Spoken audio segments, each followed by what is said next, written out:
नमः सिद्धेभ्यः।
अंतिम तीर्थेश भगवान वर्तमान स्वामी के शासन में हम सभी विराजते हैं।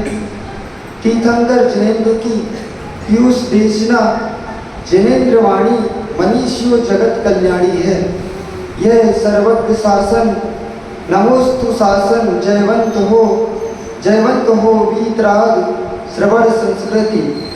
भगवत अरहत परमेश्वर तीर्थंकर जिनेश्वर देव ने जगती के संपूर्ण प्राणियों को वस्तु का यथार्थ तत्व प्रदान किया। ज्ञानियों, ये हमारा पूर्व जन्म का बहुत तीव्र पुण्य का उदय है कि हम भगवान अरहत परमेश्वर की वाणी सुनने के मन बनाकर यहाँ आए हुए हैं। हम किसी छद्मस्त की वाणी को नहीं सुन रहे। किसकी वाणी को सुनने आए हुए हैं? जिनके ज्ञान में, जिन्होंने अपने ज्ञान में, जिनके ज्ञान में सर्वूर चराचर युगफल झलकता है, ऐसे केवली भगवान की वाणी सुनने को लिए हम आए हुए हैं। उनका ज्ञान इतना विशाल है, उस केवल ज्ञान में संपूर्ण पदार्थ गोस्पाद के समान दिखाई देते हैं। भगवान गौतम गंधर स्वामी ने प्रतिकमल सूत्र में कहा, श्रीमते वर्धमानाय नमो नमित विद्विषे यज्ञानंतर्गतम भूत त्रैलोक्यम गोस्पदायते। अर्थात जैसे आपको एक गोस्पाद में उसके अंदर क्या क्या द्रव्य है वो सब दिखाई देता है, ऐसे ही भगवान के ज्ञान में संपूर्ण चराचर तीन लोक संपूर्ण द्रव्य कैसे दिखाई देते हैं? गोस्पाद के समान। गोस्पाद जानते कुछ नहीं है? जैसे कोई खेत हो, गीला हो, नरम, और कोई गाय वहां जाके पैर रख दे तो जो पैर का खुर होता है वो पूरा वहां बन जाता है। और उसमें यदि पानी भरा हो तो उसके अंदर क्या क्या है आपको संपूर्ण द्रव्य दिखाई देगा। छोटा सा है तो आपके लिए तो वो छोटा सा इसलिए दिखाई दे रहा है, लेकिन भगवान का ज्ञान कैसा है? भगवान के ज्ञान में तो तीन लोक के संपूर्ण द्रव्य उस गोस्पाद के समान दिखाई देते हैं। हम उनकी वाणी को सुनने के लिए यहाँ आए हुए हैं। ज्ञानियों, कल हमने उत्तम संयम धर्म को समझा। एक एक इंद्रिय पर जब तक संयम नहीं होगा तब तक जीव धर्म के मार्ग में आगे नहीं बढ़ पाएगा। और जीव पांचों इंद्रियों का कैसे गुलाम है? एक छोटे से माध्यम से गुरुदेव ने बताया कि जैसे क्या होगा, अच्चू भैया पीयूष भैया के घर भोजन करने के लिए गए, तो अच्चू भैया ने क्या किया, पीयूष भैया ने क्या किया, उनको एक ठंडे बढ़िया ठंडा एक गिलास पानी दे दिया पीने के लिए। तो अच्चू भैया ये किसका भोग हो गया? ठंडा पानी आपने मांगा, ये किसका भोग हो गया? स्पर्शन इंद्रिय का भोग हो गया। क्यों? गर्म मिल जाता तो नहीं पी सकते थे क्या? आपने कहा अच्छा ठंडा पानी पिला दो, तो ठंडा क्या है? स्पर्श इंद्रिय का एक भोग है। ठंडा पानी मंगाया, ठंडे पानी में आपको संतुष्टि नहीं हुई, फिर क्या बोलता है? ये तो स्पर्शन इंद्रिय का भोग हो गया। फिर रसना इंद्रिय का भोग जागृत होता है। फिर वो कहता है क्या सूखा पानी पिला रहे हो पीयूष भैया, थोड़ी इसमें शक्कर भी डालो, शक्कर, तब तो आनंद आएगा पीने में। क्या सूखा पानी पीने पिलाओगे क्या? तो पीयूष भैया ने क्या किया, उसमें 2 चम्मच शक्कर डाल दी। ये क्या हो गया? रसना इंद्रिय का भोग हो गया। तो अच्चू भैया का फिर भी मन नहीं भरा, तो क्या बोले अब इसमें थोड़ा सुगंधित द्रव्य रसना भी डालो, थोड़ा सुगंध भी आनी चाहिए, तब ज़्यादा और मजा आएगा। शक्कर बस सूखी डली तो क्या आनंद, थोड़ा रसना भी डलना चाहिए जिससे उसमें संतरे की सुगंध भी आए। ये क्या हो गया? घ्राण इंद्रिय का भोग हो गया। फिर ऐसे ही मामूली दे दिया तो उनको अच्छा नहीं लगेगा, थोड़ा सजा के ट्रे में लाओ, बढ़िया दिखा के थोड़ा उसमें सजा के लाओ, तो देने में ज़्यादा आनंद आता और पीने में भी आनंद आता कि नहीं? जबकि वस्तु वही है, लेकिन भोग किसका चल रहा? इंद्रियों का। ये किसका भोग हो गया? चक्षु इंद्रिय का भोग। फिर ऐसे साधारण पीने में मजा नहीं आता। कैसे आता? थोड़ा डीजे भी बजना चाहिए, थोड़ा गाना बजता रहे हल्का हल्का, तो पीने का स्वाद ज़्यादा क्या होता है? बढ़ता है कि नहीं? बढ़ता ही नहीं। ऐसे ही पी लो तो मजा नहीं आएगा, थोड़ा डीजे बजता रहे, थोड़ा थोड़ा मधुर संगीत भी बजता है, तो पीने में मजा आता कि नहीं? तो ये क्या हो गया? एक साथ आपने क्या किया? पांचों इंद्रिय का भोग एक साथ कर दिया। ऐसे जीव अनादिकाल से पांचों इंद्रियों के भोग में मगन है और उसको जो सच्चा सुख है उसकी भान ही नहीं है। आज उत्तम तप धर्म का दिन है। उत्तम तप धर्म सुनने का तो धर्म ही नहीं है। क्यों? शब्दों के माध्यम से उत्तम तप धर्म को समझाया जरूर जा सकता है, क्योंकि कहा गया है कि शब्द ब्रह्म आत्म ब्रह्म को उद्घाटित करने का साधन है। आप सुनोगे नहीं जिनवाणी, तो जिन्हें तो भगवान के जैसे बनने के आपके भाव भी नहीं आएंगे। शब्द ब्रह्म आत्म ब्रह्म को उद्घाटित करने का साधन है, ना कि साध्य है। साधन और साध्य दो चीज होती है। साधन जिसके माध्यम से आप साध्य को प्राप्त करते हो, तो जिनेंद्र प्रभु की देशना साधन है। किसकी? भगवत सत्ता को प्रकट करने की साधन जब भी बनेगा तो क्या बनेगा? जिनेंद्र प्रभु की देशना ही आपके लिए आपकी भगवत्ता को प्रकट करने का साधन बनेगी। इसलिए उत्तम तप धर्म को सुनने का दिन नहीं है, इसको क्या किया जाता है? धारण। जो आप अनादिकाल से कर्मों का बंद करके आए हुए हो, अब वो तो हो चुके पूर्व में, उनको क्षय कैसे करोगे? तो आचार्य भगवान उमा स्वामी मुनि महाराज ने कहा तपसा निर्जरा चा, तपस्या से जो पूर्व कर्म आप बांध चुके हो उनकी निर्जरा करने के लिए क्या साधन है? एकमात्र तपस्या ही उसका साधन है। तपस्या बिना कोई भी पूर्व कर्मों को क्षय नहीं कर सकता। तो ऐसे 12 प्रकार का तप होता है, एक बहिरंग तप और दूसरा अंतरंग तप। दो भेद किए। फिर अंतरंग होता है 6 प्रकार का, बहिरंग होता 6 प्रकार का। बहिरंग कौन सा 6 प्रकार का? बहिरंग कहने का अर्थ कि जो आपको दिखाई देते हैं, अपनी चर्म चक्षु से उन सबको आप देख सकते हो, लेकिन अंतरंग तपों को देखा नहीं जा सकता। लेकिन बहिरंग तपे बिना अंतरंग तप आप तप नहीं सकते। जैसे माताओं, आप दूध गर्म करते होगे घर में, करते? तो दूध गर्म करने के लिए आपने अग्नि जलाई, तो लेकिन दूध डायरेक्ट आप तपा नहीं सकते। डायरेक्ट तपा लेते हो, क्या करते हो? उसको पटलोई में रखते हो, उसके बाद दूध तपता है। लेकिन आप बताओ कि बटलोई तपाने के लिए आप बटलोई तपा रहे थे कि दूध तपाने के लिए बटलोई तपा रहे थे? लक्ष्य क्या था? बटलोई तपाने के लिए तपा रहे थे कि दूध तपाना? तो दूध तपाने के लिए पहले क्या तपेगा? बटलोई तपे बिना दूध तप सकता क्या? पहले बटलोई तपेगी, उसके बाद दूध तपेगा। लेकिन लक्ष्य क्या था?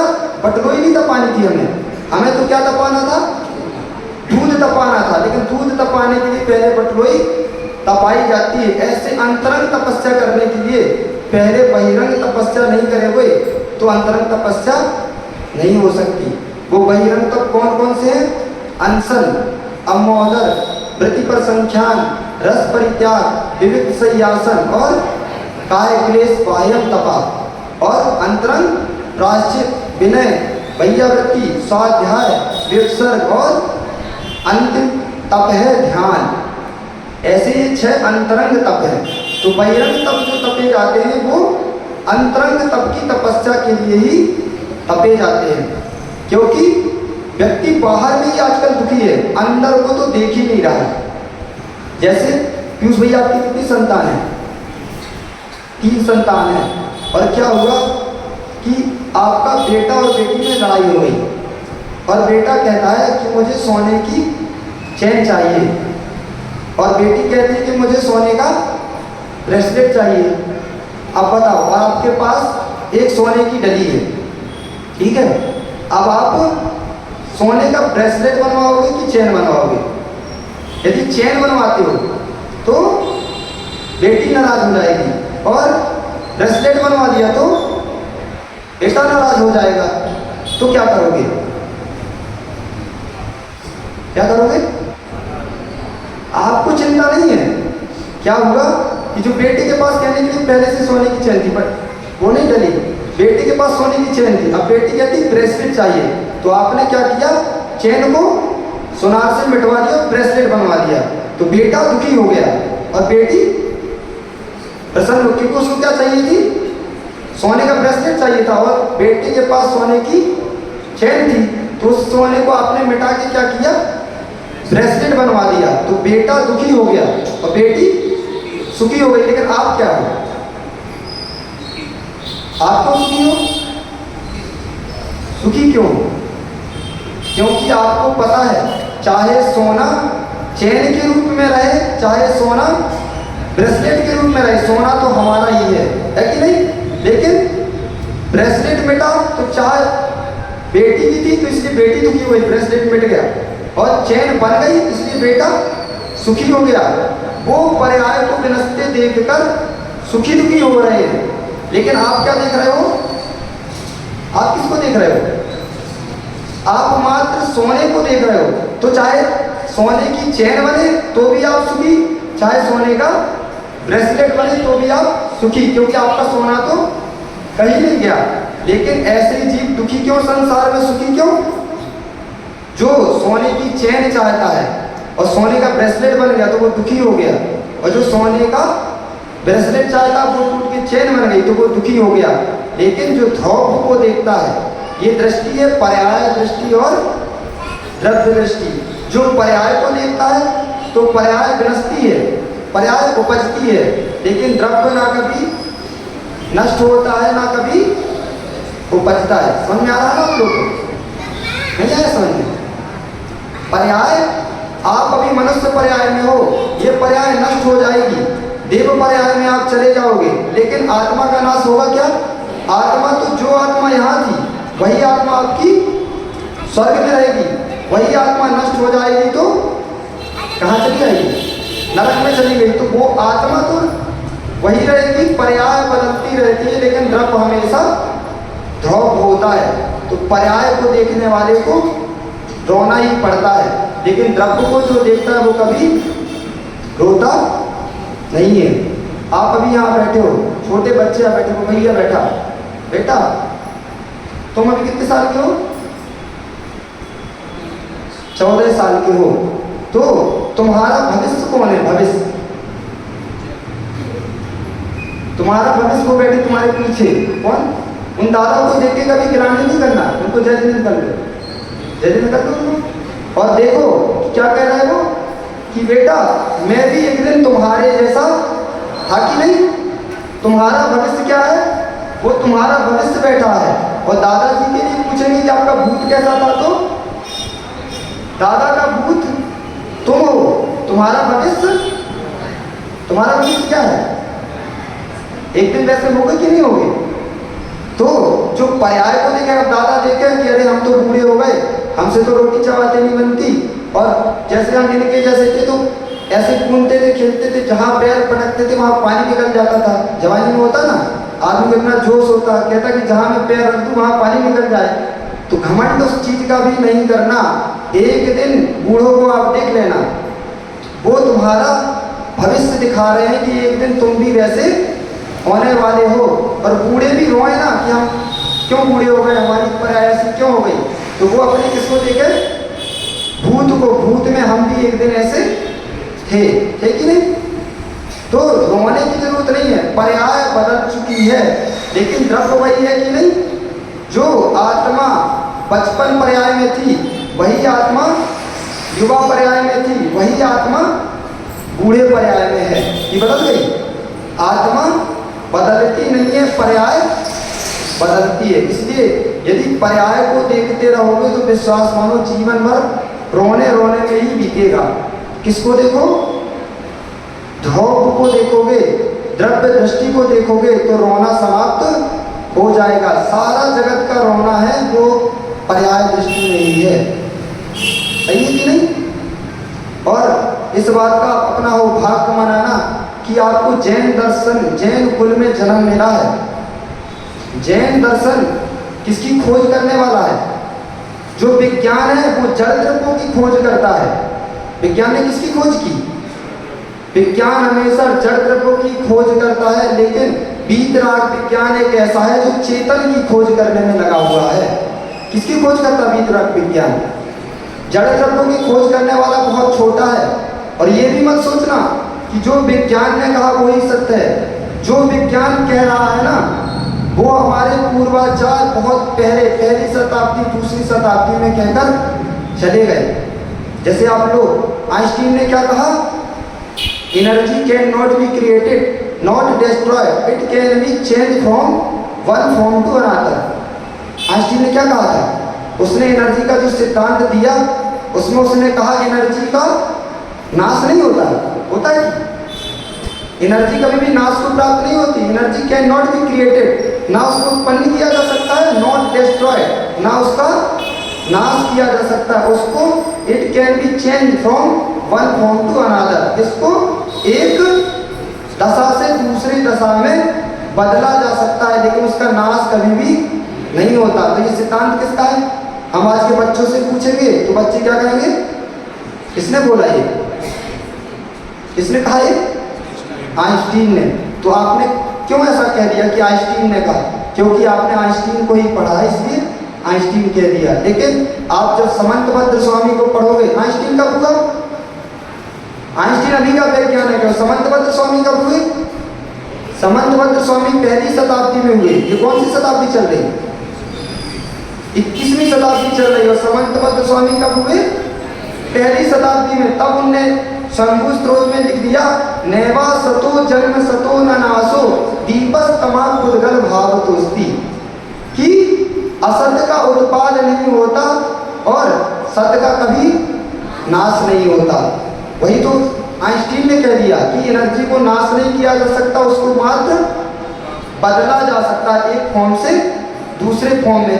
तो यही तो समंतभद्र स्वामी ने कहा था। लेकिन कहते ना, जिसकी चल गई उसकी चल गई। जैसे पीयूष भैया की बैग की दुकान है और वो पुरानी बहुत, अब उनसे अच्छा भी कोई बैग बनाने लग जाए, लेकिन नाम किसका चलेगा, और बना भी रहा हो पहले से तो नाम इनका ही चल रहा है। क्यों, क्योंकि इनकी पहली की दुकान है। वैसे ही आइंस्टीन ने कह दिया और लोग उसको जानते हैं तो उसका नाम चल रहा है, लेकिन समंतभद्र स्वामी को कोई जानता नहीं। सिद्धांत किसका है, लेकिन ये तीर्थंकर भगवान बहुत पहले कह गए, उनकी वाणी में समंतभद्र स्वामी ने कह दिया कि वस्तु का कभी अवस्तु का कभी उत्पाद नहीं होता और वस्तु का कभी नाश नहीं होता, वस्तु मात्र एक द्रव्य से, एक फॉर्म से दूसरे फॉर्म में बदलती है। इसलिए आप कभी भी नई वस्तु को देख के हर्षित मत होना। नई वस्तु आपको मिलती ना तो हर्षित हो जाते, कह रहे आज जैसे कोई अच्छा भोजन आपको मिल गया खाने के लिए मस्त, तो क्या सोचते हो आज तो ऐसा भोजन किया जो कभी हमने खाया नहीं। लेकिन ऐसा होता क्या? यदि ठीक है आप धर्म को तो मानते हो, साइंस को भी मानते हो, तो साइंस में आपने पढ़ा होगा वाटर साइकिल, पढ़ा water cycle, O2 cycle, N2 cycle, पढ़ा नाइट्रोजन साइकिल, ऑक्सीजन साइकिल। तो पानी कभी नाश को प्राप्त हुआ क्या? पानी कहाँ था? आपके गिलास में था, गिलास से कहाँ गया? पेट में चला गया, पेट से कहाँ चला गया? नाली में चला गया, नाली से कहाँ चला गया? नदी में चला गया, नदी से कहाँ गया? नदी से समुद्र में चला गया, समुद्र से वाष्पीकृत होके ऊपर चला गया, फिर पानी बरसा, फिर वहीं आ गया, फिर वहाँ से नदी में गया, फिर नदी से पंप लगा के आपकी टंकी में आ गया, टंकी से आपकी घर की टंकी में आ गया, और घर की टंकी से कहाँ गया? फिर आपके पात्र में आ गया, फिर आपके गिलास में आ गया। अब सोचो जो पानी पहले पिया था, जो छोड़ा था, वही पानी फिर आपके गिलास में आया कि नहीं? और व्यक्ति उस पानी को गिलास को पास में आके हर्षित होता है कि आज मैंने क्या पानी पिया, मजा आ गया। लेकिन वो पानी था कौन सा? जो पानी एक दिन आप छोड़ के आए थे, वही पानी एक दिन आपके गिलास में दोबारा आया कि नहीं? आता कि नहीं? तो ऐसे इसी बात का योगी चिंतन करता है कि संसार में कोई भी द्रव्य नया है ही नहीं। जो कुछ भी भोगों के विषय भोग हैं सब पुराने हैं कि नए हैं?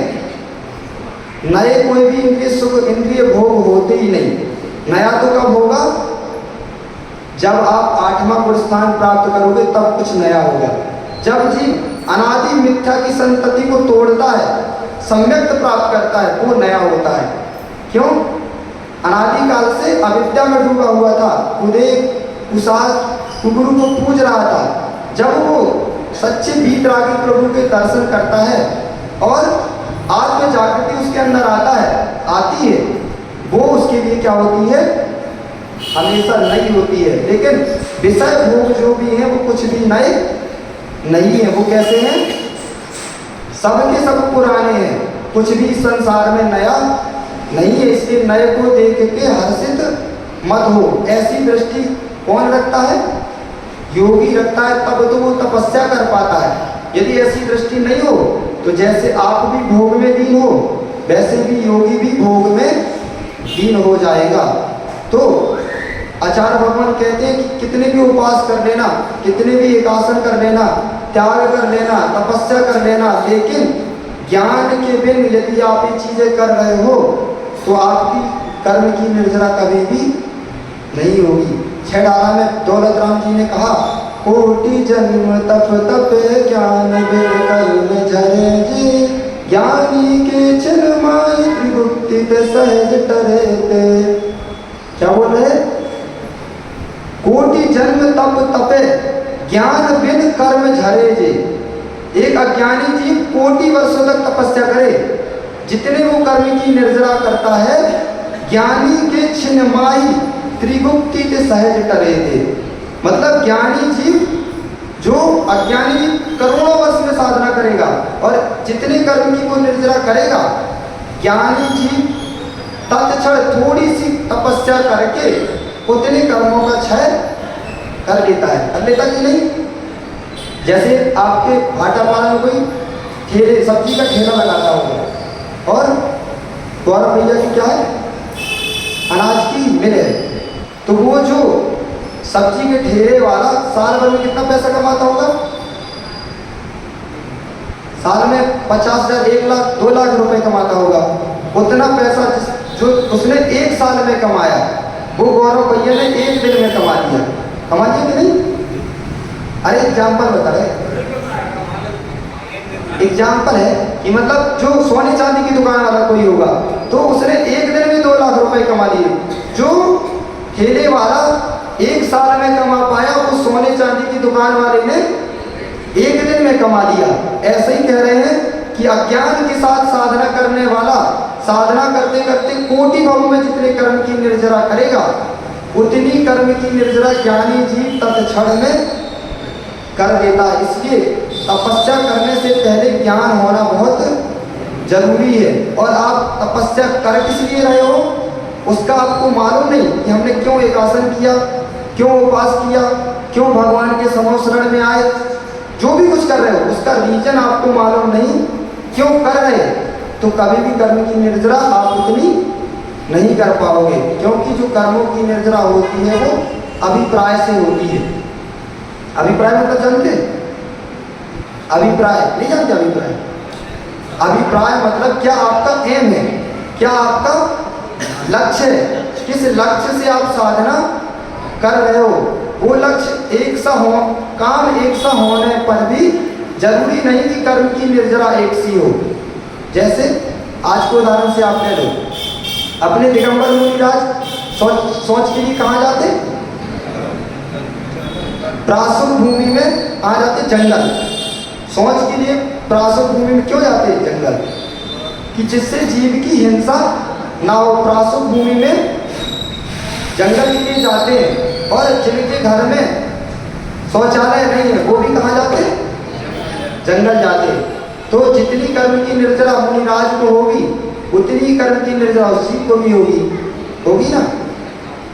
होगी? क्यों होनी? एक सी तो है, वो भी जंगल जा रहा है और मुनिराज भी जंगल जा रहे हैं, तो कर्म की निर्जरा एक सी होनी चाहिए। क्यों दादाजी? होगी? क्यों क्यों नहीं होगी एक सी? काम तो एक सा हो रहा है ना, काम तो एक सा है ना, तो फिर कर्म की निर्जरा क्यों नहीं एक सी होगी? हाँ, तो क्रिया एक सी होने पर भी अभिप्राय दोनों का भिन्न भिन्न है। मुनिराज प्रासुर भूमि के लिए शौचालय कहाँ जा रहे हैं? जंगल में, क्योंकि जीव की हिंसा ना हो। और जिसके घर में शौचालय नहीं है वो तो मजबूरी से जा रहा है, कि वो इसलिए जा रहा है कि जीव की हिंसा ना हो हमसे, इसलिए जा रहा है क्या? तो उसका अभिप्राय जीव हिंसा रोकना नहीं, अहिंसा धर्म के लिए पालन के लिए नहीं, वो तो मजबूरी है, उसको उसके घर में है नहीं तो उसको लोटा लेके जंगल जाना पड़ता है। लेकिन कर्म की निर्जरा मुनिराज की हो रही है, उनकी तो कहते हैं कि देखो योगी और भोगी में यही अंतर होता है कि योगी छोड़ते हुए भी, मन का विसर्जन करते हुए भी कर्म की निर्जरा करता है, और भोगी भोजन करते हुए भी कर्म का बंध करता है। देखो कितना विपरीत है। भोगी भोग से रसना इंद्रिय का लोलोपी होके यदि भोजन कर रहा है तो वो कर्म का बंद कर रहा है खाते खाते, और मुनिराज जाते जाते भी कर्म की निर्जरा हो रही है। क्यों? क्योंकि मुनिराज तो अपनी समिति का पालन करने के लिए जा रहे हैं। और समिति जानते हैं मुनिराज की कितनी होती? कितनी होती? 5। कौन कौन सी? ईजा समिति, भाषणा समिति, देशना समिति, आदान निक्षेपण समिति और एक अंतिम उत्सर्ग समिति। उत्सर्ग यानी मन का भी उत्सर्जन मुनिराज जो करते हैं प्रासुर भूमि में करते हैं। उनको कब भी आ गया और जमीन में झुकेंगे तो पहले पीछे से मार्जन करेंगे, कोई जीव की हिंसा ना हो जाए। तो मुनिराज छोड़ते छोड़ते भी मन को कर्म की निर्जरा करते हैं, और योग भोगी खाते खाते भी कर्म का बंद करता है। तो अंतर किसमें है? दृष्टियों में अंतर है। आप सम्यक जगत क्यों जाते? आप सम्यक जगत क्यों जाते? वंदना करने के लिए ना। किसकी वंदना? किसकी वंदना करने के लिए जाते सम्यक जगत? हैं? आप उन वर्गणाओं को लेने जाते हो कि वहां 24 तीर्थंकर भगवान ने साधना की, वहां से ही उनको मोक्ष हुआ था। तो उनकी जो पुण्य वर्गणाएं, उनकी प्रशस्त वर्गणाएं वो वहां पे है कि नहीं?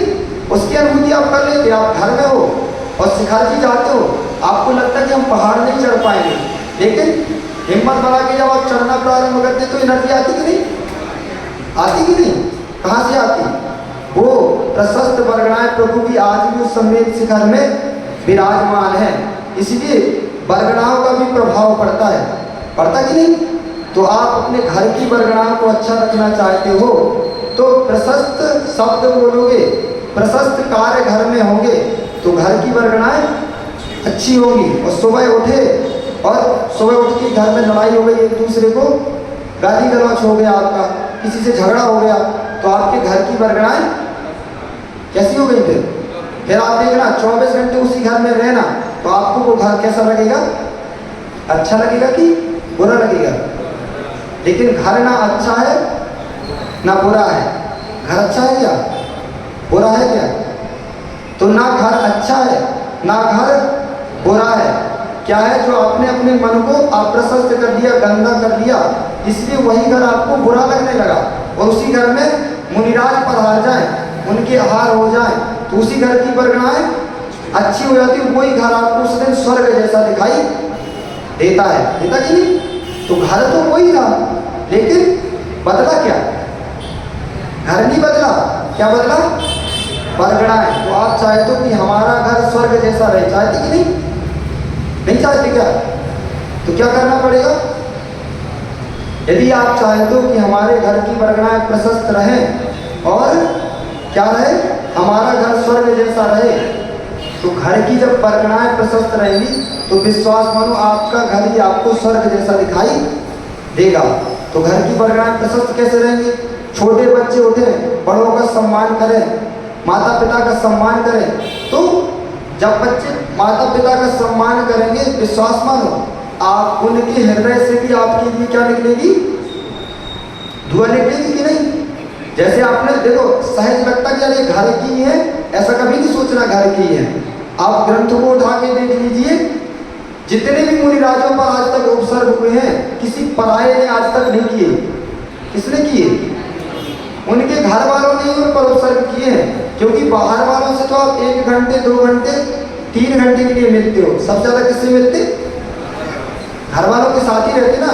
तो घर वालों के साथ एक दूसरे का सामंजस्य अच्छा रहेगा तो घर की वर्गणाएं प्रशस्त रहेंगी। और घर की वर्गणाएं प्रशस्त रहेंगी तो विश्वास मानो आपका घर यहाँ होने पर भी स्वर्ग जैसा दिखाई आपको देगा।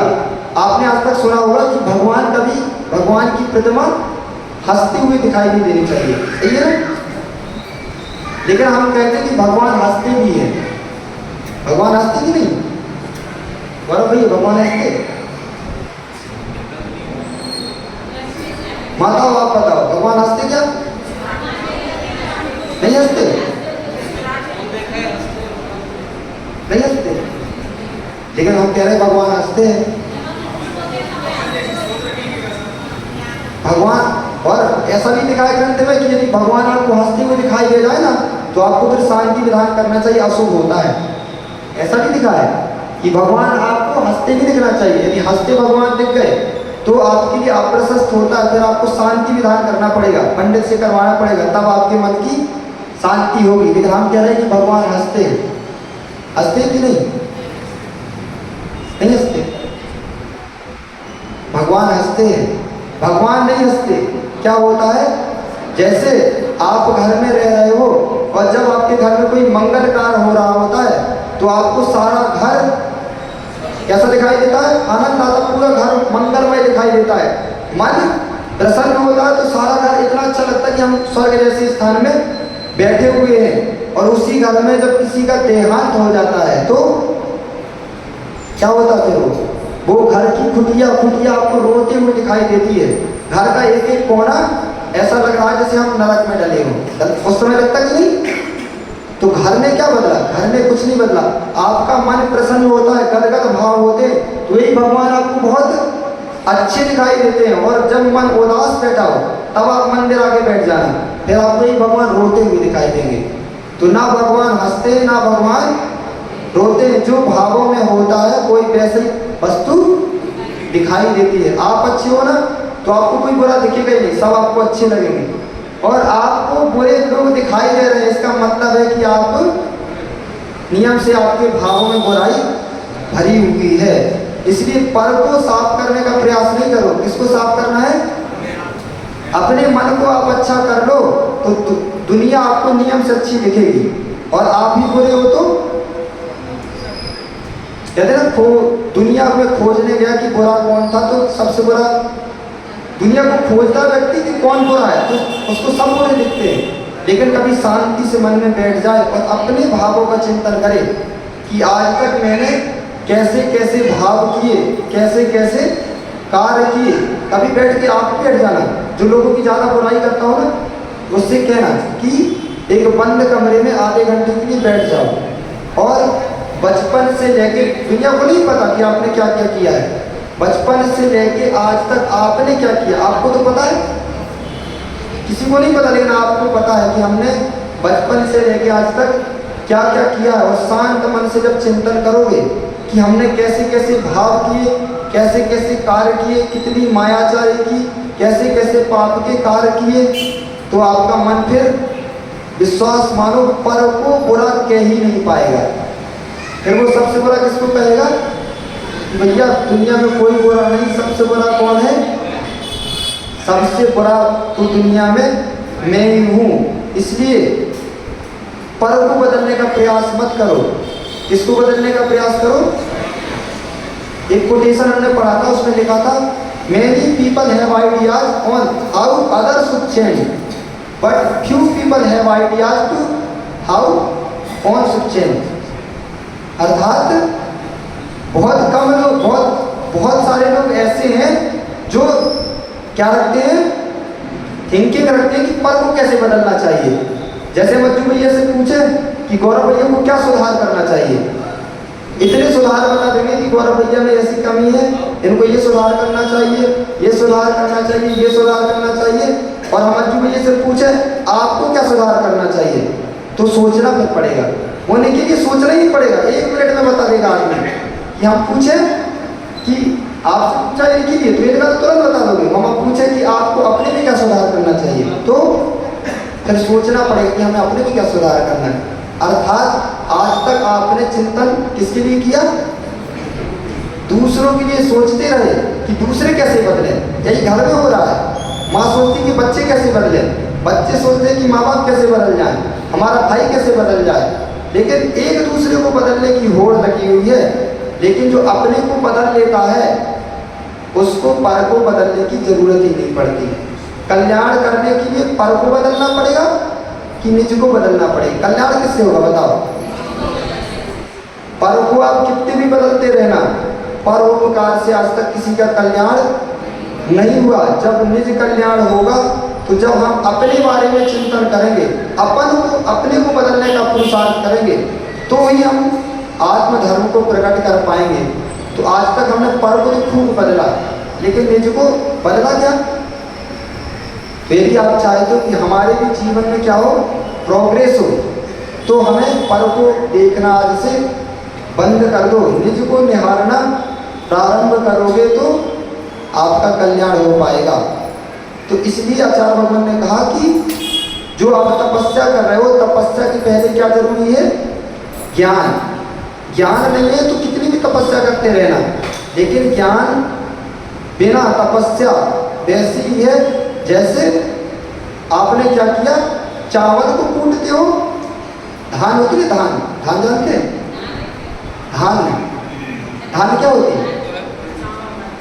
चावल नहीं, चावल के ऊपर जो कवर रहता ना, तब वो धान कहलाती है। जब उसके ऊपर वो कवर रहता चावल के ऊपर, तो धान को कूटते हो कि धान के छिलके को कूटते हो? धान को कूटते हो कि छिलका निकल जाए और चावल मिल जाए।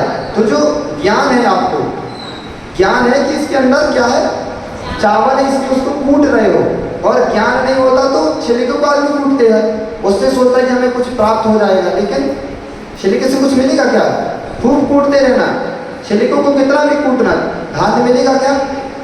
धान प्राप्त नहीं हो सकता। लेकिन पहले धान में चावल के दर्शन किए जाते हैं, प्रकट बाद में किया जाता है। एक ग्वालिन है आपसे ज्ञानी, यदि आप आत्मा की शुद्धि के लिए साधना नहीं कर रहे हो तो आपसे ज्ञानी वो ग्वालिन है जिसने दूध में घी के दर्शन कर लिए। पहले दर्शन कर लेती ना, घी में दूध में घी के दर्शन कर लेती है ग्वालिन, तब तो जामन डालती है। यदि उसको पता ही नहीं हो कि दूध में घी है तो जामन डाला किस लिए? सही है ना? जामन डालने से पहले ग्वालिन को पता होता कि नहीं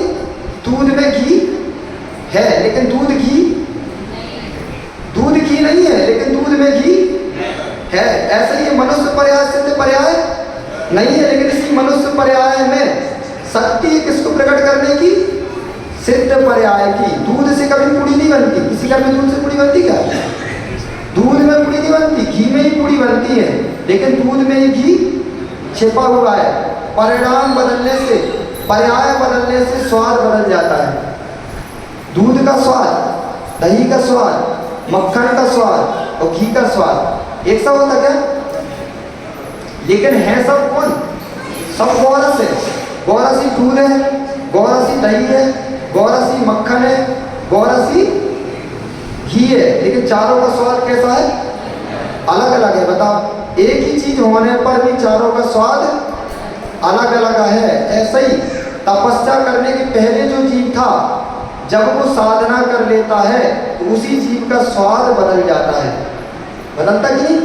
जैसे आपके नगर से कोई ये भैया मुनिराज बन जाए, ये भैया दीक्षा ले जाके, ठीक है, तो इसने दीक्षा ले ली जैसे, तो अब इसको दूध ही मत देखना। अब इसको बालक रूप में नहीं देखना कि आपके भाटा पारा का ही वो बच्चा है जिसको आप पहले जैसे देखते थे वैसे ही देखोगे क्या? ऐसे नहीं देखोगे ना। क्यों? क्योंकि उसने त्याग तपस्या से क्या किया है? अपने स्वाद को बदल दिया। वही जीव होने पर भी साधना करने के बाद उसका स्वाद बदलता कि नहीं? ऐसे यदि अभी आप भी अपनी आत्मा का स्वाद बदलना चाहते हो तो क्या करना पड़ेगा? तप किए बिना जो आत्मा में आज आप अनुभूति कर रहे हो, तपस्या करने के बाद उसी आत्मा की अनुभूति बदल जाएगी। बदलेगी कि नहीं? कोयला होता, कोयला कितना काला होता कि नहीं? लेकिन कोयला भी गोरा हो जाता है, होता कि नहीं? कोयला गोरा होता कि नहीं? लेकिन पानी में कितना भी धो लेना कोयले को, खूब पानी डालना, कोई नष्ट पूरा हो जाएगा लेकिन काला होकर ही बहेगा। कोयले को गोरा करना है तो कैसे करोगे? जैसे अग्नि का संयोग पाकर कोयला भी तप करके, अग्नि में तपता है जब कोयला, तो कोयला काला होने पर भी गोरा हो जाता है, राज के रूप में परिवर्तित हो जाता है। ऐसे ही आत्मा जो कर्मों की कालिमा लगी हुई है, तप रूपी अग्नि में तपस्या करेगी तो ये आत्मा ही एक दिन उस कैसी काला कोयला जैसे गोरा हो गया, यही काली आत्मा तपस्या करने के बाद सिद्ध शिला में जाके गोरी हो जाएगी। होगी कि नहीं? तो उसकी प्रोसेस है। बिना प्रोसेस किए क्या कोयला गोरा हो गया क्या? तपाए बिना कोयला गोरा हो नहीं सकता, वो हमेशा काला ही रहेगा। ऐसे ही तपस्या किए बिना जीव कभी सिद्धालय और इस कालिमा से लिखती आत्मा को शुद्ध नहीं कर सकता। तो क्या करना पड़ेगा? इसलिए तपस्या को किसकी संज्ञा दी गई? तपस्या एक अग्नि है। जैसे अग्नि में सोना कैसा होता? अग्नि में सोना तब के निखार आता कि नहीं? सोने में आप सुनार के घर गए होंगे कभी, आपका सोने का आभूषण, माताओं को सब मालूम होगा कि सोने का आभूषण गंदा हो जाए तो किसके यहाँ जाते हैं? सुनार के यहाँ जाते हैं। तो किससे शुद्धि करता वो? जो काले मौस में लगी है अग्नि की तपन दे के, उसी का जो मेद की किट्टमा लगी हुई है उसको अलग करके सोने में चमक ला देता है। तो आप भी सुनारी हो। कब कहलाओगे आप सुनार? जब इस कर्मों की कालिमा को इस आत्मा से भिन्न कर दोगे तो आप उस सुनार के जैसे हो जाओगे। और ये आत्मा आपकी, जैसे सुनार ने किसको चमका दिया? सोने को। ऐसे ही जिस दिन आप अपनी आत्मा को चमका दोगे तो वैसे सुनार जैसा कार्य आपका भी हो जाएगा। लेकिन अग्नि के संयोग किए बिना आत्मा कभी भी, अग्नि का संयोग नहीं आएगा। तपस्या किए बिना ये आत्मा कभी भी, जैसे सोना अग्नि का संयोग किए बिना चमक नहीं आई, ऐसे ही आत्मा में तपस्या किए बिना कभी भी चमक नहीं आ सकती। तो देखो, जितनी सामर्थ्य उतनी तपस्या जरूर करना है, क्योंकि हमारा लक्ष्य भी क्या है? भगवान बनना लक्ष्य ही नहीं। और हम कहते हैं कि एक एक आत्मा भगवान है कि नहीं? आप लोग माता भगवान हो कि नहीं हो? अब बताओ, जब आपको इतना विश्वास ही नहीं होगा कि हम भगवान हैं तो फिर आप भगवान बनोगे कैसे? अरे आज विश्वास कर लो कि हम भी भगवान हैं, अभी नहीं है, तब भी आपका सम्मान वैसे ही करो जैसे आप भगवान ही हो। जैसे आपके जब ये मंदिर बना होगा गौरव भैया, तो यहाँ जमीन खाली डली थी कि नहीं? आपने नहीं देखा होगा। जैसे आप कहीं नया मंदिर आपको बनाना हो तो आपने क्या किया, जमीन खरीद ली, ठीक है। तो जमीन खरीद के आपने प्रस्तावित कर दिया कि ये मंदिर बनना है यहाँ, तो बताओ जो भैया फिर आप वहाँ लघु संघ करने जाओगे? जाओगे? क्यों? जब आपका प्रस्तावित हो गया, क्या प्रस्तावित हो गया कि ये भूमि अब काय के लिए प्रस्तावित हो चुकी है, ये भूमि मंदिर बनने वाली है, तो कोई जीव वहां लघु संघ करने नहीं जाएगा। ऐसे ही हम आज आपसे कह रहे हैं कि आप भविष्य के प्रस्तावित भगवान हो, तो अब जब प्रस्तावित भगवान अपने आप को समझ लो, तो अब जब माँ बेटे को डांटने के भाव आए तो बेटा कह देना, बेटा माँ से, जब माँ डांटे ना आपको तो माँ से क्या कहना कि माँ मैं भी प्रस्तावित भगवान हूँ। तो जब प्रस्तावित भूमि में आप लघु संघ नहीं कर सकते जहाँ मंदिर विराजमान होने वाला है, तो ये भगवान आत्मा भी भविष्य में भगवान बनने वाली है, फिर इसका अपमान करोगे क्या? नहीं करोगे। लेकिन क्यों कर रहे हो? क्योंकि आपने भी प्रस्तावित ही नहीं किया कि यहाँ मंदिर बनना है। तो आज प्रस्तावित करके सब जाना कि ये भी अंदर क्या बैठा है, ये भी भगवान बनने वाला भविष्य का है। पीयूष भाई आप भविष्य के भगवान हो कि नहीं? और आपके बच्चे बनने वाले भविष्य के भगवान है कि नहीं? तो इनको डांटोगे क्या? डांटोगे इनको? जब आपने कह दिया ये बच्चा भी आपका भविष्य का भगवान है कि नहीं, तो अब इसको डांटोगे क्या? डांटोगे? लेकिन वो दृष्टि अलग है। बच्चे के सुधार के लिए आप डांट रहे हो तो वो सही है, लेकिन द्रव्य दृष्टि से देखोगे तो आप किसी को डांट नहीं सकते। क्यों? द्रव्य दृष्टि से प्रत्येक आत्मा भगवान आत्मा ही है, फिर भगवान आत्मा को आप कैसे डांट सकते हो बताओ? इसलिए संसार में दूसरे को देख के ही आदमी दुखी है, अपने को देखे तो कैसा हो जाए, सुखी हो जाए। तो पहला तप है, ये तपस्या किस लिए की जा रही है कि हम भी एक दिन भगवान बन सके। तो पहला बहिरंग तप है अनशन। अनशन क्या कहलाता है? चारों प्रकार के आहार का त्याग कहलाता है अनशन। 4 प्रकार के भोजन होता है, 4 प्रकार का। कौन कौन सा? खाद्य, स्वाद, लेह और पेय। देखो आपने उपवास किया तो उपवास तभी कहलाएगा जब चारों प्रकार के आहार का त्याग किया। यदि आपने जल ग्रहण कर लिया तो वो उपवास नहीं कहलाएगा, वो क्या कहलाएगा? अनुपवास कहलाएगा। ऐसे एक बोलते कि एक आसन है हमारा, और शाम को पानी भी दिया तो वो एक आसन नहीं कहलाएगा, वो 2 आसन ही कहलाएगा। क्यों? क्योंकि आपने शाम को भी आहार भले भोजन नहीं दिया आपने, लेकिन 4 प्रकार के आहार में से एक आहार दिया कि नहीं, भले जल दिया हो। तो अनशन वही कहलाता है। और आत्मा का स्वभाव ही कैसा है? अनशन स्वरूपोहम। असन करना, असन यानी क्या होता? भोजन। भोजन करना मेरी आत्मा का स्वभाव नहीं है। मेरी आत्मा का स्वभाव कैसा है? अनशन स्वरूपोहम। उस अनशन स्वरूप की प्राप्ति के लिए उपवास किया जाता है। तो पहला तप है बहिरंग तप, पहला अनशन। दूसरा उनोदर। देखो आपको उपवास करने की सामर्थ्य नहीं है तो ऐसा भी आप कर सकते हो, ऑप्शन है। ये जैन दर्शन की महिमा की आपको ऑप्शन देता है। अब किसी के अंदर नहीं है सामर्थ्य उपवास करने की तो क्या करे? अनशन उनोदर कर ले। उनोदर यानी होता है कि हमारी 4 रोटी की भूख रहेगी तो आज क्या करेंगे, हमने नियम ले लिया मात्र 2 रोटी खाएंगे। 2 रोटी की मतलब आधा, कहते ना कि आधा भोजन करके रह जाना वो और भूख बढ़ती है। बट उपवास कर लो आपको तो उतना कठिन नहीं होगा। लेकिन आपसे कहा जाए 4 रोटी की भूख लगी है तो 2 रोटी खा के पानी दे दी जाए, अब कह दिया कि अब नहीं मिलेगी 2 रोटी, तो विश्वास मानो आपको ज़्यादा कष्ट होगा, होता कि नहीं? तो ये भी एक तपस्या है। आपसे पूरा भोजन नहीं छोड़ा जाता तो ऐसा कर लो कि आज आधा भोजन करेंगे, और वो भी नहीं होता तो इतना करो कम से कम कि आज हम भोजन की थाली में जो हमारे आएगा उससे हम एक सामग्री निकाल देंगे। ये भी त्याग है कि नहीं? नहीं हमारी पूरा त्याग करने की सामर्थ्य, जितना भोजन आया एक सामग्री निकाल देना कि आज हमने खीर रखी थी, पूड़ी रखी थी, सब्जी रखी थी तो खीर का त्याग कर दे, ये भी त्याग है। तो अनशन उनोदर वृत्ति परिसंख्यान। वृत्ति परिसंख्यान क्या होता है? जो मुनिराज विधि लेके आहार के लिए निकलते ना वो होता है वृत्ति परिसंख्यान। क्यों करते हैं? वो करते करते हैं अपने भाग्य की परीक्षा के लिए। कहते हैं कि विधि होती है तो विधि मिलती है, विधि नहीं होती तो विधि नहीं मिलती।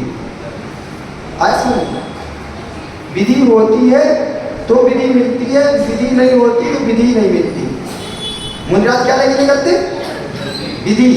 और विधि, एक विधि यानी होता है भाग्य। भाग्य होता है तो विधि मिलती है, और भाग्य नहीं होता तो विधि नहीं मिलती। इसके परीक्षा के लिए मुनिराज कि हमारी भाग्य है कि नहीं भोजन का, तो विधि लेके निकलते हैं। विधि मिल गई तो भोजन करते हैं, विधि नहीं मिली तो भोजन नहीं करते। ये वृत्ति परिसंख्यान, रस परित्याग। कितने रस होते? 6 रस। कौन कौन से होते 6 रस? 6 रस कौन कौन से होते हैं? हाँ, कौन कौन से? दूध, दही, घी, तेल, नमक और मीठा। 6 ऐसी रसी होती है, और 6 रसी थी और दिन पड़ते थे 7। तो लोगों ने सोमवार को क्या कर दिया?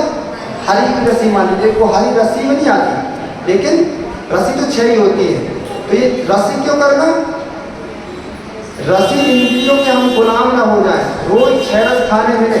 जैसे गुलाम नहीं होता ना, उसको रोज नमक भी चाहिए, मीठा भी चाहिए, घी भी चाहिए, तेल भी चाहिए, दही भी चाहिए, दूध भी चाहिए। तो हम इसके गुलाम न रहे, अभ्यास करें। किसकी अभ्यास कर रहे? समाधि के काल में हमें कष्ट ना हो। कहते ना कि जितने छोटे में खाने की लालसा होती है, उतने बूढ़ों को खाने की लालसा होती है। हो तो कि नहीं? देखना, छोटे में जीव जैसे बिस्किट खाता ना चाव से, जवानी निकल के वैसे नहीं खाएगा, लेकिन बूढ़ा होगा ना पूरा तो फिर चाव से बिस्किट खाता है। खाता कि नहीं? संयमी जो बन गया तो अच्छी बात है। पहले इसलिए कहते बुढ़ापे आने से पहले इंद्रियों को बस कर लेना चाहिए। यदि बुढ़ापा आते आते इंद्रियां बस नहीं हुई, तो जैसे आप बचपन में थे, बचपन और बूढ़ा एक जैसा होता है। जैसा बालक का चंचली मन होता है, खाने की इच्छा ज़्यादा होती ना, बूढ़ा जीवन भर उसने साधना नहीं की, तो बुढ़ापे में वो बुढ़ापे में भी रसना इंद्री बहुत कष्ट देती है। इसके अभ्यास के लिए हम प्रयास करते हैं कि हमारा सटरस का नहीं छोड़ पाओ सटरस, तो रोज एक एक रस छोड़ने का अभ्यास करो। आज हमने घी छोड़ दिया, तो कल हमने नमक छोड़ दिया, एक दिन हमने पूरा छोड़ दिया, और एक दिन देखो इससे धर्म भी हो रहा है। और साइंस भी कहता है ये बहुत अच्छी बात है। जैसे आप रोज पूरा खाओ, रोज पूरा खाओ, रोज पूरा खाओ, तो डायबिटीज हो रही है आज के ज़माने में, हो रही कि नहीं? जब पूरा खाना नहीं मिलता, तो यदि आपने रस परित्याग नाम का तब किया होता तो सब चीज़ बैलेंस हो जाती है। एक दिन घी छोड़ दिया तो जो ज़्यादा घी जमा हो गया था वो बैलेंस हो गया। एक दिन आपने मीठा छोड़ दिया तो दूसरे जो हफ्ते भर मीठा ज़्यादा खाया था वो बैलेंस हो गया। एक दिन तेल छोड़ दिया तो जो मतलब बैलेंस हो गया। एक दिन एक रस छोड़ना, ये रस परित्याग नाम का चौथा तप है। फिर रस परित्याग के बाद विविक्त सही आसन, मुनिराज जो एक करवट में शयन करते हैं, ये भी एक तपस्या है। आपसे कह दिया जाए जब 1 घंटे जैसे आप बैठे हो बिल्कुल हल्ला नहीं, तो ये भी एक तपस्या है। नहीं तो आदमी एक पैर उठा के तो दूसरा बंदा कुर्सी में बैठा तो फिर नीचे बैठा, फिर नीचे बैठ के वो कुर्सी में बैठ गया, तो एक आसन में बहुत देर नहीं बैठ पाता। तो ये भी एक तपस्या है कि आप एक आसन में बैठो। किसलिए कहा गया वो? यदि ध्यान करना है तो बिना एक आसन में बैठे ध्यान होगा क्या? ध्यान के लिए तो एक मुद्रा धारण करके बैठना पड़ेगा, और बैठना का ही अभ्यास नहीं है आपका, तो ध्यान कैसे होगा?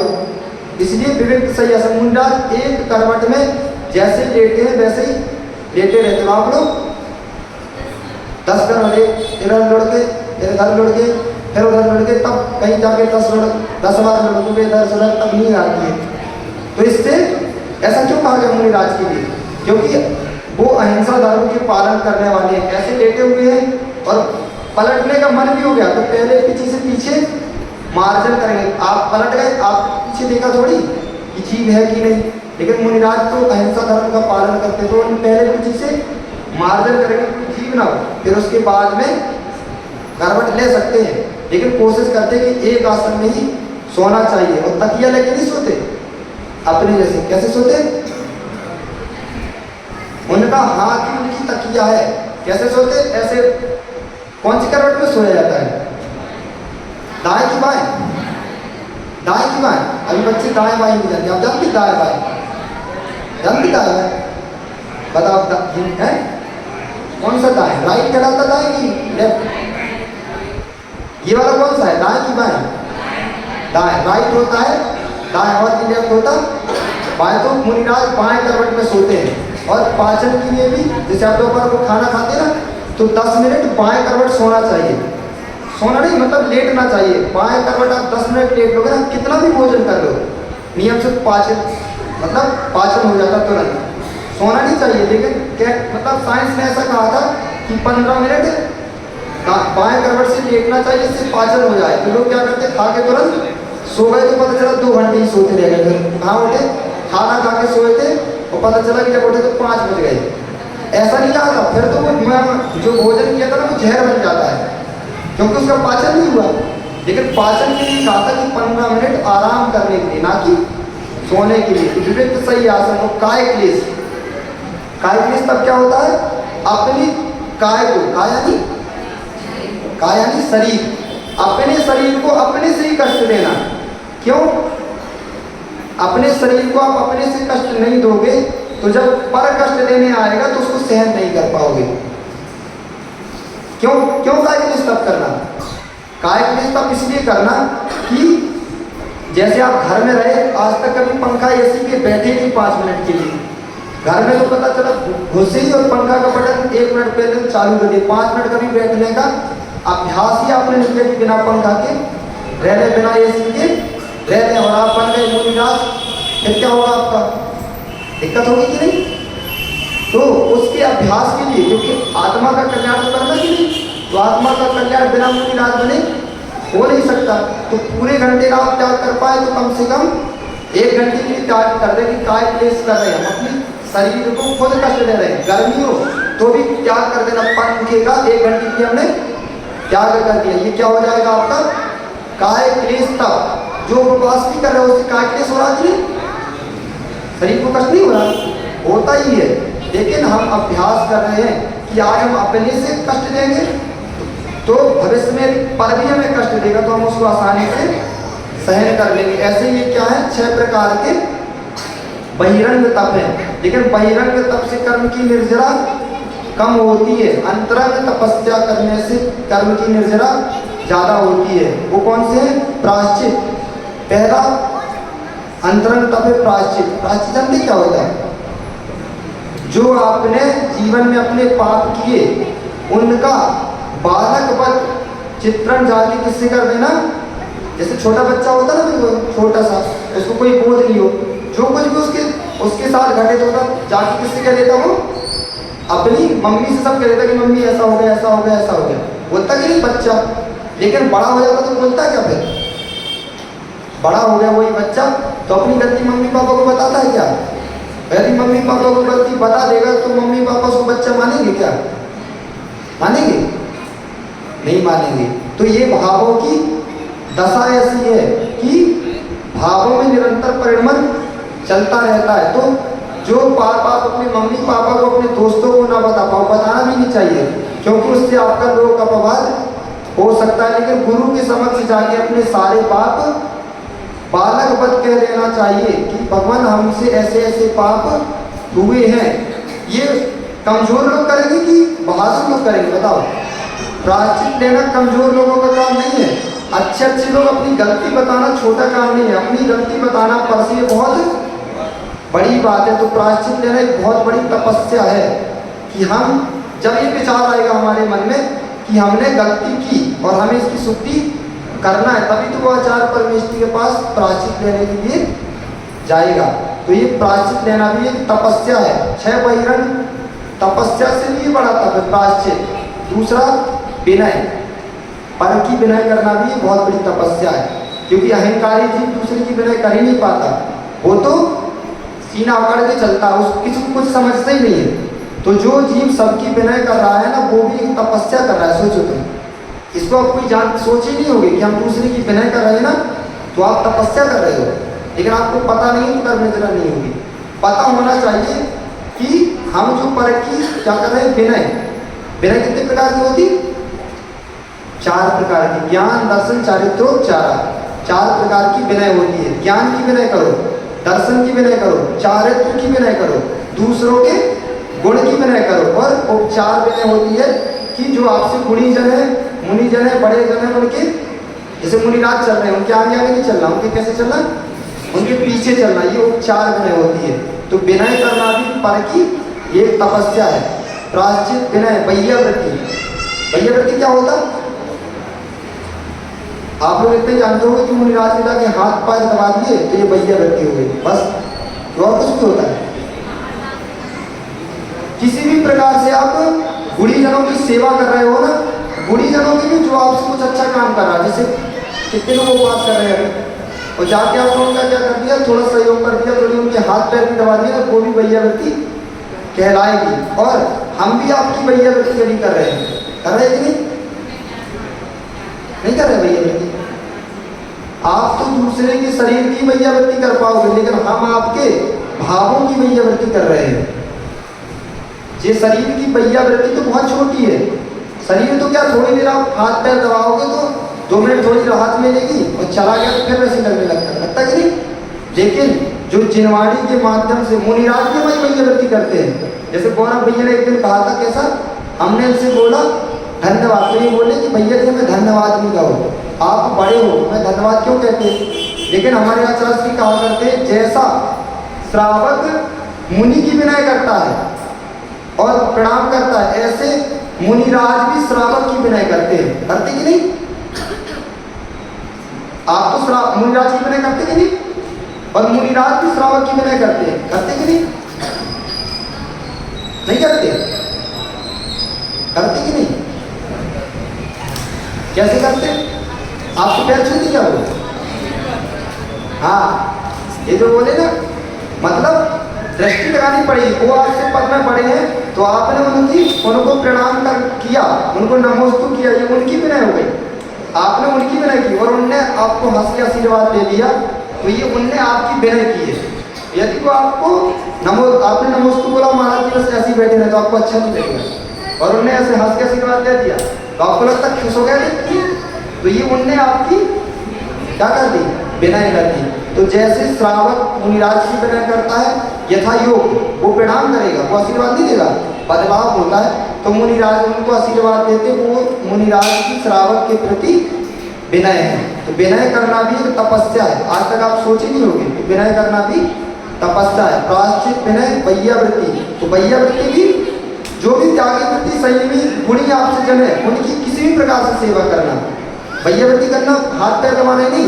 जैसे आपके नगर में मुनिराज आए और ये भैया क्या किया, कमंडल लेके महाराज के साथ चला गया, तो वही वृत्ति कराएगी कि नहीं। आपके नगर में माता जी आई और दीदी लोगों ने क्या किया, उनके आहार कराने में सहयोग कर दिया, तो ये वैयावृत्ति कराएगी कि नहीं।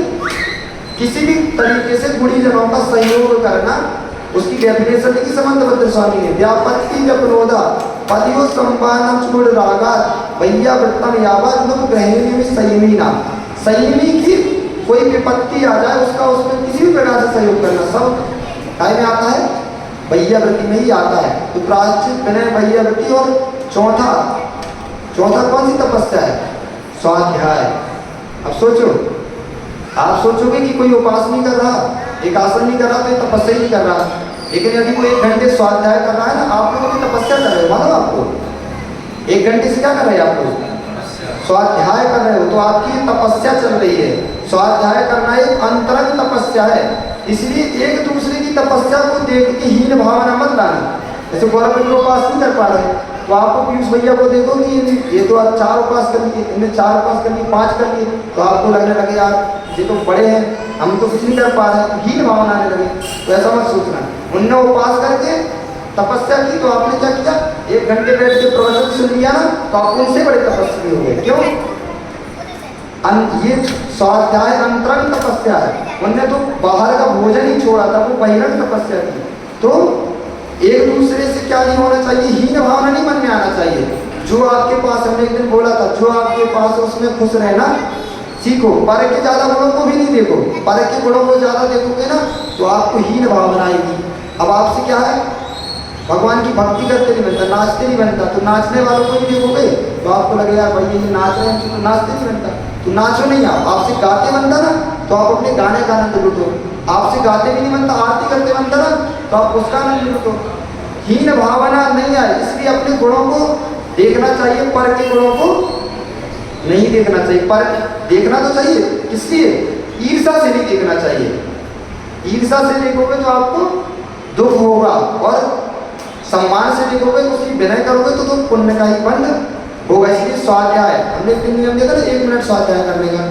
उस दिन नहीं चले पाए हो तो आज ले लेना कि जीवन में 1 मिनट स्वाध्याय करेंगे, वो भी आपका तपस्या कहलाएगी। रोज तपस्या करने का मौका मिलेगा।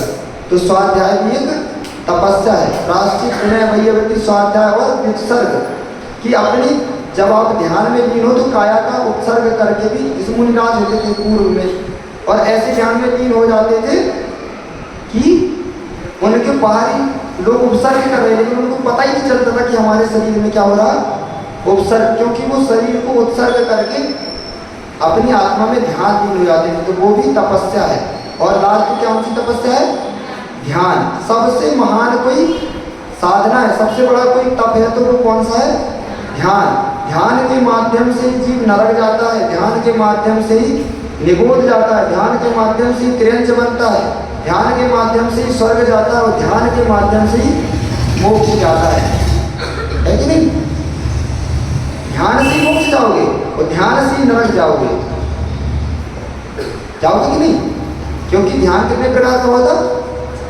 4 प्रकार का। आत्म ध्यान, रौद्र ध्यान, धर्म ध्यान और शुक्ल ध्यान। आत्म ध्यान, रौद्र ध्यान करोगे तो नरक, निगोद, त्रिंच पर्याय में जाओगे, और धर्म ध्यान और शुक्ल ध्यान करोगे तो, धर्म ध्यान करोगे तो स्वर्ग जाओगे, मनुष्य बनोगे, और शुक्ल ध्यान जिस दिन कर लोगे उस दिन आपका निर्माण हो जाएगा। तो निर्माण की प्राप्ति करना चाहते हो तो ध्यान करना पड़ेगा।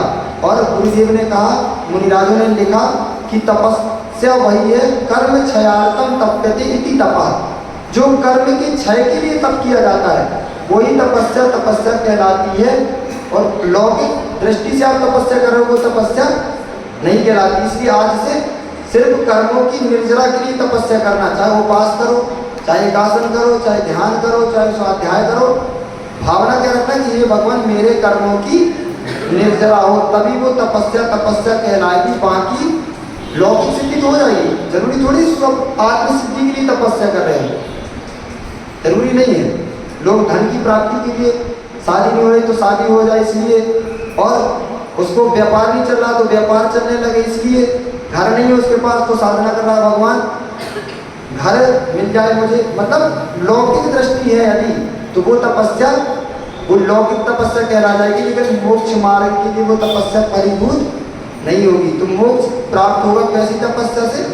कर्म क्षय का जब लक्ष्य होगा वो तपस्या आपकी उत्तम तप धर्म कहलाएगी। इसी मंगल भावना के साथ महावीर भगवान की परम पूजाचार्य भगवान विशुद्ध सागर जी महामुनि राज की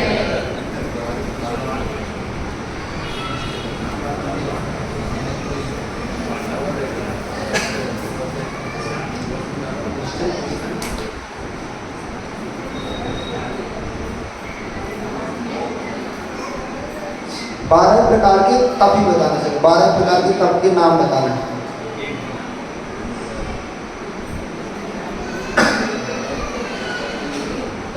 किसकी तरफ से नाम आज